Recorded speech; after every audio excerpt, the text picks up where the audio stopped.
Ministry technical team for the great support they have offered me since you appointed me in this critical role. Your Excellency, I congratulate Wood Cross Resources for coming to Uganda, first of all, but yet again today launching the very first tin smelting company in our country. Your Excellency, today's launch is manifestation of the vision that you have always borne as a leader. You have always been steadfast, and today all the doubting Thomases get to see that your vision has always been clear from the word go. My hope is that as we live here today, Ugandans across the country can get the encouragement and hope that even within us as Ugandans, we are able to have a citizen one day put up search, and where we can ably speak of value addition as we attract more investors. Your Excellency, the launch of this company is also a wake-up call to many young people across the country. And I hope this goes as a resounding echo, encouraging them to equip themselves with the necessary skills so that they are able to be utilized by such establishments. And as we look forward to bettering the mineral sector, we would have young people directly involved in the mineral value chain, seeing that we fast-track the development of our country.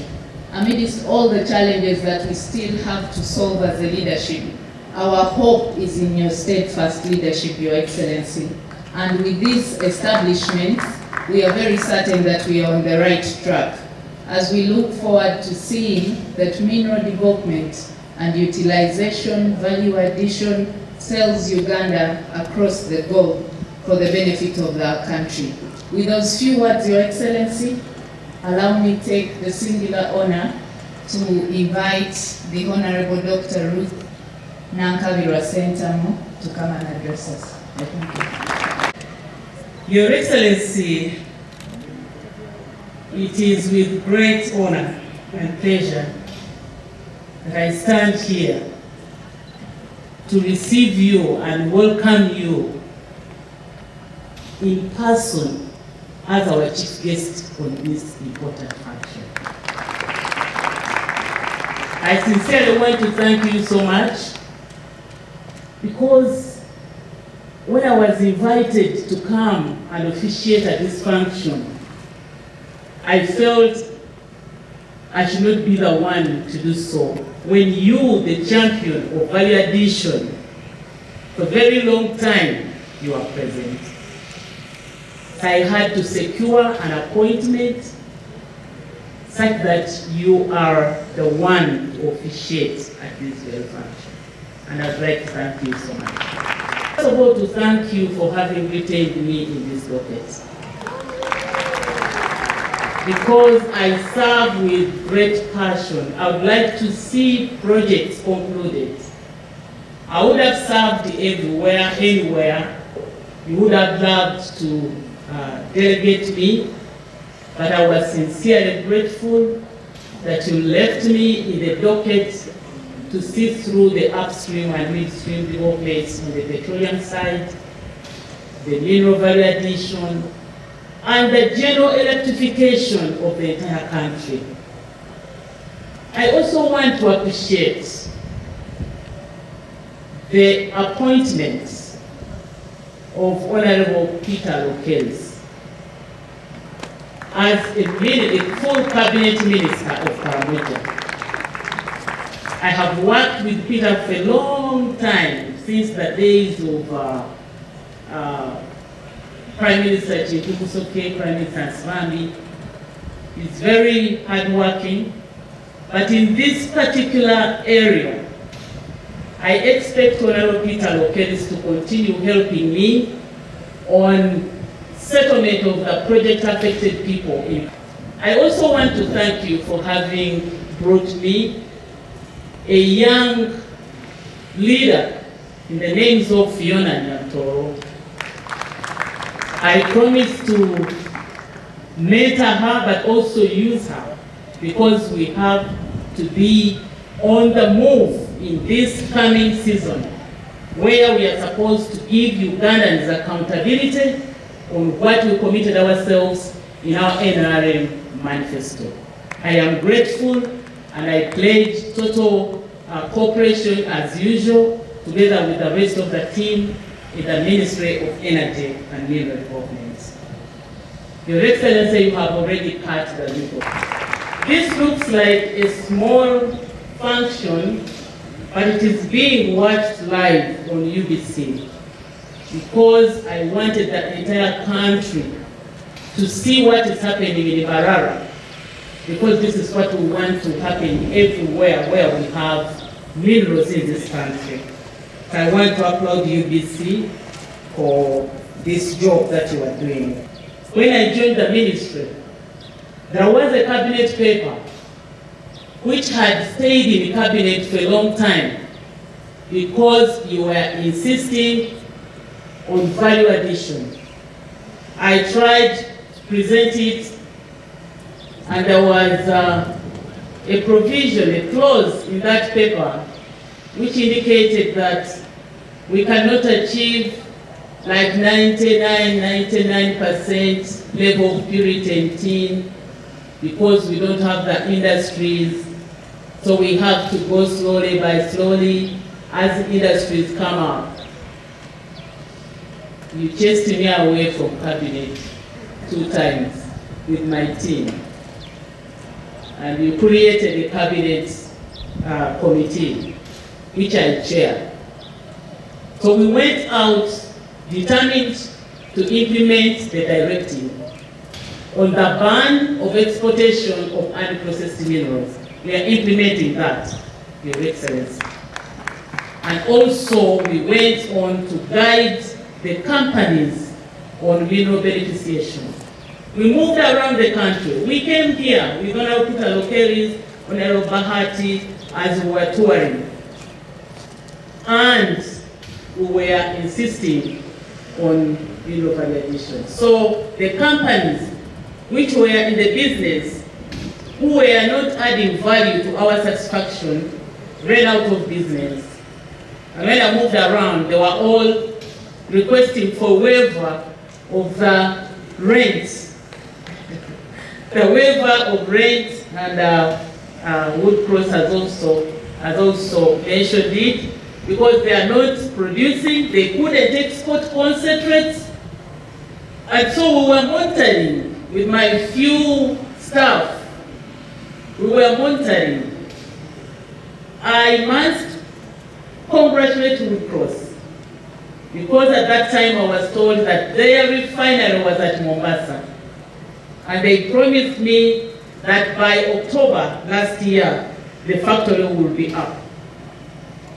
And we are here in the month of April to witness the unveiling of the tin smelting plant, the first of its kind in Uganda. Congratulations, Wood Cross. Wood Cross determined the level of purity because they have the smelters, and they were also allowed to export samples.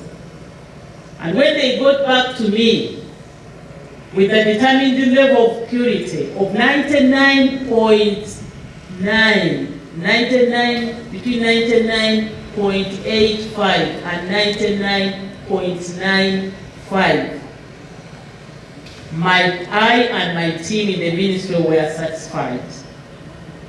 And therefore, using the Attorney General, I signed a statutory instrument and confirming the level of purity of tin smelted and refined in Uganda as 99.85 and above. Wood Cross has reached, we've seen, the level of purity of 99.9. So congratulations. So whoever is interested in tin mining and smelting, the level of purity which is already determined is 99.85 and above. So And the authority that Woodcross was asking for exporting already refined tin, 99.9%, is already authorized. I don't know what the problem is because the statutory instrument is in place. My pen is in my hands for me to sign the export permit for that. So I don't expect any problems.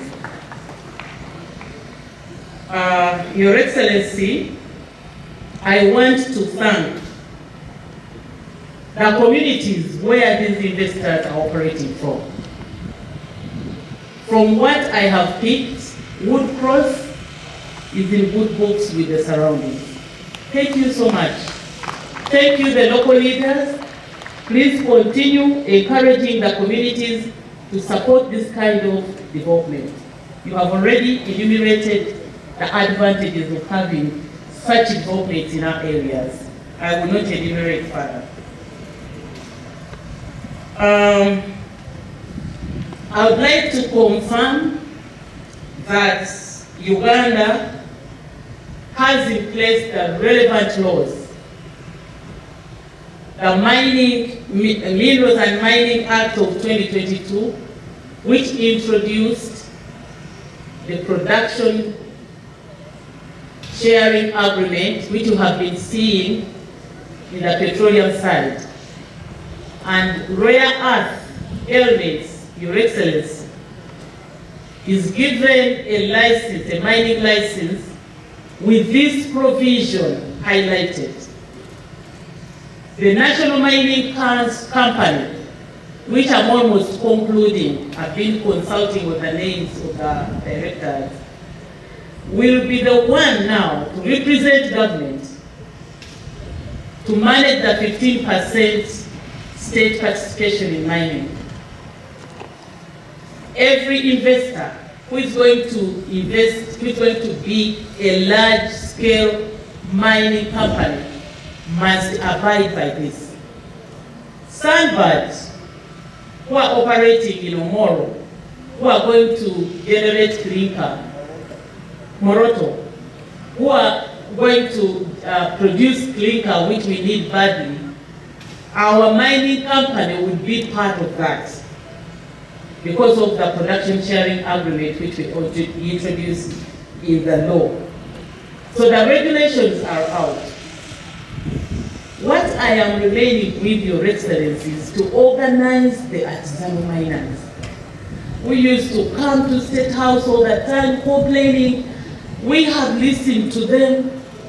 The areas of Mubende Tisita, we are just concluding the regulations for the artisanal miners so that I can give them the artisanal mining licenses, and they are all come. And you will not hear quarrels and battles that you used to hear from the artisanal mining areas. They have to use our geologists. Every group must have a geologist attached to make them appreciate how mining is done, to be able to respond to the environmental requirements.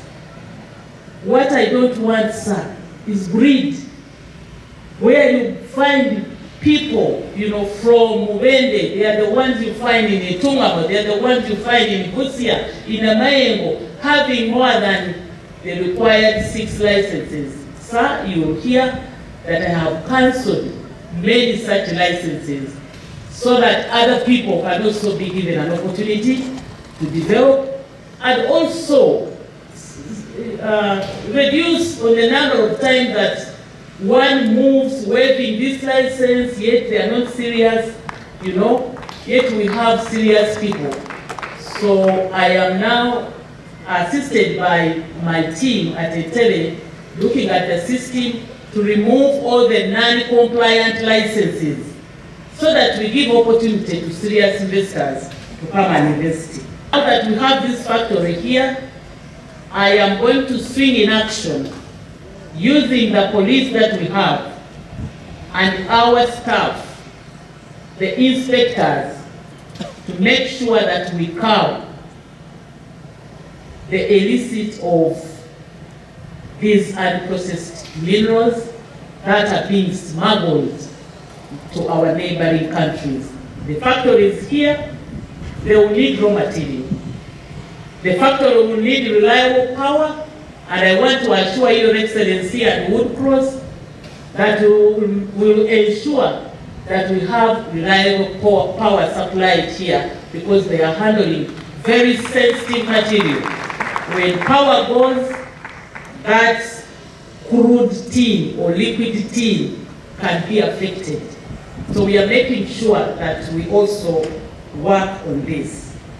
So please stop smuggling. Industries are coming up, and Ugandans are getting jobs. And so we want to benefit, like the President has been encouraging us and assuring us. I also want to thank Right Honorable Mama Mbabazi.